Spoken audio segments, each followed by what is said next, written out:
Hi friends, welcome to social team பது channel. கடாயில் ஒரு ஸ்பூன் நெய்யை விட்டு முந்திரி, திராட்சை, பாதாம், பிஸ்தா என்ன மாதிரி நட்ஸ் இருக்கோ அத்தனையும் போட்டுக்கோங்க.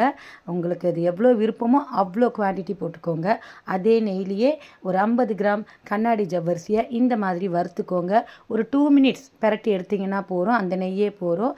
அதுக்கப்புறம் ஒரு கப்பு ஜவ்வரிசின்னா 3 கப்பு தண்ணி விடுங்க. நல்ல தண்ணி இருக்கட்டும். எவ்வளோக்கு தண்ணி விடுறீங்களோ அவ்வளோக்கு அந்த அந்த தண்ணியை எடுத்துக்கும். ஒரு 2 நிமிஷம் மூடி வைங்க. திறந்து பார்த்தீங்கன்னா கண்ணாடி ஜவ்வரிசி கண்ணாடி மாதிரி வெந்திருக்கும். அது அப்படியே இருக்கட்டும். இன்னொரு பாத்திரத்தில் 1/4 டம்ளர் தண்ணி விட்டு ஒரு கப் நாட்டு சக்கரை இல்லைனா 1 கப் துருவிய வெல்லம் போட்டு நல்லா கொதிக்க விடுங்க.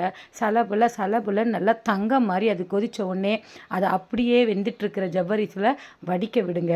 இந்த மாதிரி கலரி விட்டுட்டு 2 கொதி வந்த உடனே வறுத்து வச்சுருக்கிற அத்தனை பருப்பையும் அது தலையில் கொட்டி இந்த மாதிரி இப்படியும் கலந்து ஒரு பவுலில் கொடுத்தீங்கன்னா பிள்ளைங்க நான் போட்டு சாப்பிடுவாங்க.